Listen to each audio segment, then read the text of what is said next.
Welcome guys, welcome po sa inyong lahat. So sa video tutorial pong ito ay pag-aaralan naman natin kung paano mag-wiring, mag-perform ng start-stop, auto-manual of alternating motors. So sa mga previous video natin, gumawa po tayo ng alternating pumps controlled by our relay and by our float switch. So nakaraan din po, gumawa po tayo ng alternating domestic pump gamit ang ating 24 hours timer controlled by our float switch and pressure switch. So this time naman po, lalagyan natin siya ng start-stop with auto manual, and then pwede rin po naman natin gamitin ang control circuit na ito sa alternating domestic pump. Kaya lang isi-series natin from our neutral line ang ating float switch at pressure switch bago magpuntahan o i-connect sa ating mga overload relay 1 and 2. So this time naman, ang gagamitin nating timer ay multi-function timer relay. So umpisahan na po natin ang ating gagawing wiring tutorial. So ang gagawin nating video tutorial or wiring tutorial ay kalimitang ginagamit sa mga industrial fan at mga industrial exhaust fan. So para magkaroon ng time para makapagpahinga ang isa sa mga motors natin. So kung bago ka guys sa channel nito, so please consider subscribing po and hit the notification bell button para palagi tayong updated sa mga panibagong videos.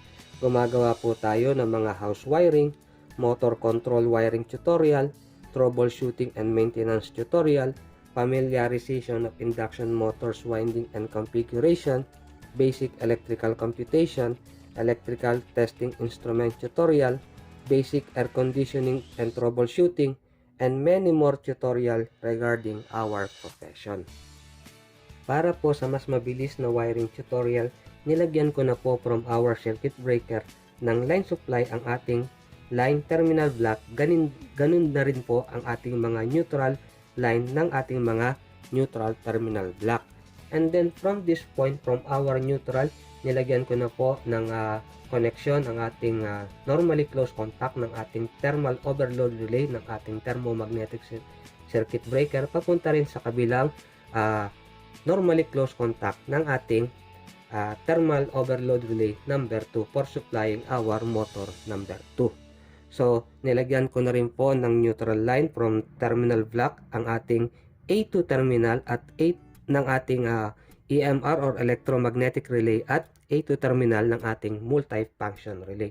So umpisahan na po natin ang ating gagawing wiring tutorial. So from our control circuit, kung makikita nyo, so gagawa lang po muna tayo ng start-stop to activate our relay. So from line terminal block, so ito po ang wire na ito. So i-connect na natin ang wire nito sa ating line terminal block. So ito yung pupunta sa number 1 terminal ng ating push button stop. So i-connect na natin ang ating wire na ito na siyang nanggaling sa terminal block, line terminal block papunta sa 1 terminal ng ating push button stop. So higpitan lang po natin mga kalinya. And then from the number 2 terminal ng ating push button stop, so ito po according sa ating drawing, so pupunta sa number 3 terminal ng ating push button start. So ito po ang stop, ito ang start. So i-connect na rin natin ang wire na ito from number 2 terminal ng ating push button stop papunta sa number 3 terminal ng ating push button start. So sa point na ito, hinigpitan na po natin, pero dito hindi pa kasi may isasama pa tayong wire from our terminal 3 ng ating push button na start. So lalagay natin ang wire na ito. So ito yung pupunta sa withholding contacts ng ating relay. So according sa drawing, so sa terminal 9 ng ating EMR. So ilalagay na po natin ang wire na ito. Sorry, mahaba. So mamaya i-develop natin. So lalagay na po natin ang wire na ito sa terminal 9, common terminal ng ating electromagnetic relay. So ipitan ko lang po.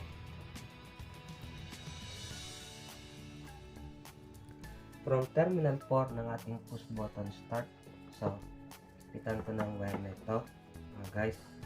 So ito yung pupunta sa terminal 5 ng ating electromagnetic relay. So ipapasok lang muna natin dahil meron pa tayong isasamang wire dito papunta sa A1 terminal ng ating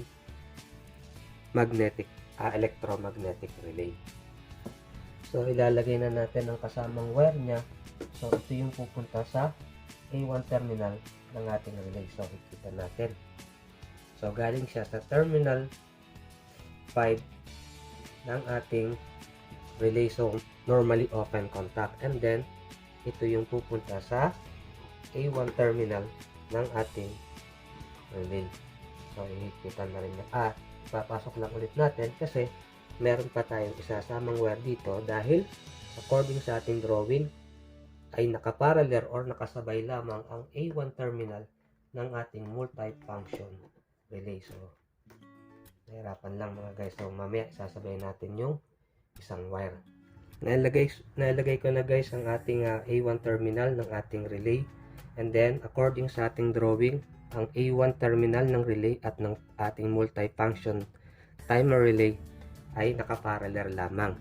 And then from our A1 ng ating timer relay, so pupunta siya sa terminal 15 ng ating multifunction timer relay, and then siya ang magbibigay ng supply sa normally open na contact number 18 at normally closed contact number 16. So kung mapapansin nyo guys, meron na akong ginawang bridging from A1 to terminal number 15 ng ating multifunction relay at Y1 terminal ng ating timer. So ihigpitan ko na po ang wire neto papunta sa A1 terminal ng ating multifunction timer relay. Mga guys, tapos na tayo sa ating pag-wiring ng ating start-stop. So once na i-press natin ang ating push button start, ma-activate ang ating relay, and then upon activation ng ating relay, ma-activate ang ating timer kasi meron na tayong mga neutral line sa ating control circuit for activating start-stop. So lagyan lang muna natin ng konting kaayusan ng ating wire para sa susunod natin gagawing pag-wiring. So pasok lang natin saglit ng mga wire nito.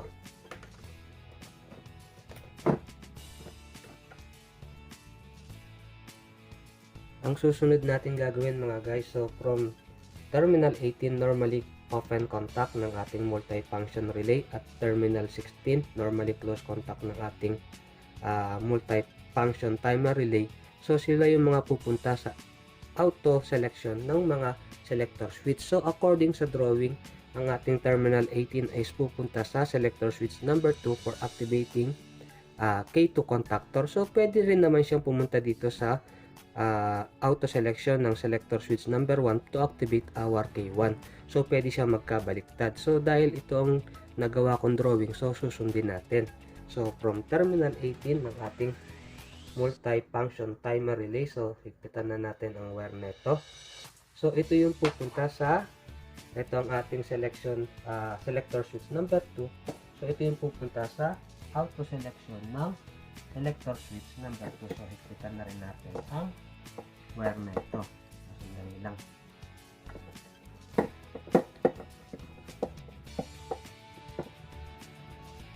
From terminal 16 ng ating timer, so higpitan natin ang wire neto.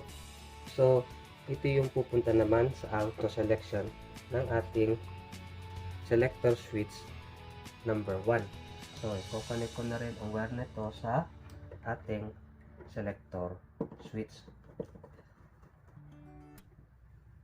Ngayong tapos na tayo para magkaroon ng supply ang mga auto selection ng selector switch number 1 at selector switch number 2, sorry. So dito naman tayo for activating our manual selection ng ating selector switch number 1 and number 2. So according sa ating drawing from the line side, so pupunta siya dito, and then magkakaroon siya ng bridging papunta sa selector switch number 2. So kung kayo magwa-wiring, mas madali para dito tayo kumuha sa ating terminal 1 ng ating stop push button.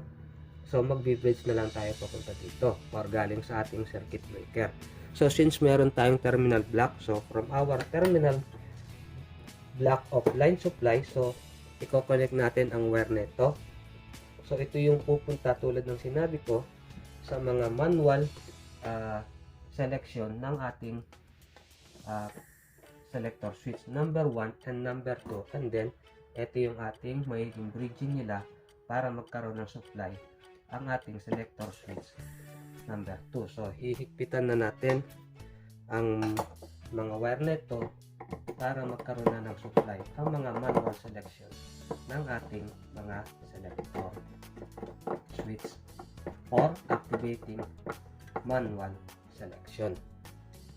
Ngayon may mga supply na ang ating auto at manual selection ng ating mga selector switch. So dito naman tayo sa portion nito. So to activate our A1 terminal ng K1 contactor at to activate our A1 terminal or to supply our A1 terminal ng ating K2 contactor. So nilagyan ko na siya ng mga bridging.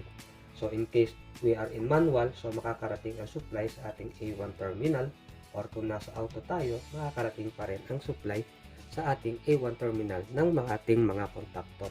So i-connect ko na ang wire nito from our selector switch number 1.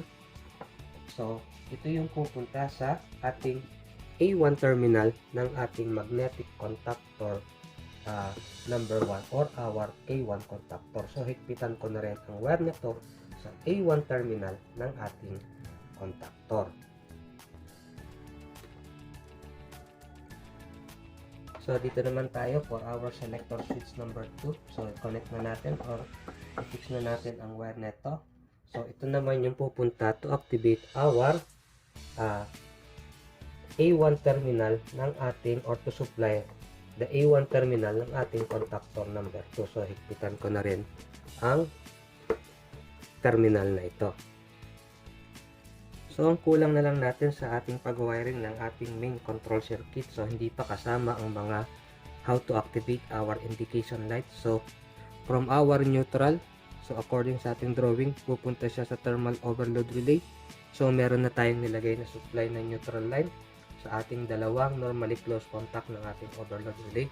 So yung another endpoint na lang ng ating thermal overload relay papunta sa mga A2 terminal ng ating magnetic contactor. So ilalagay ko na po ang wire na to from the another normally closed contact ng ating thermal overload relay number 1.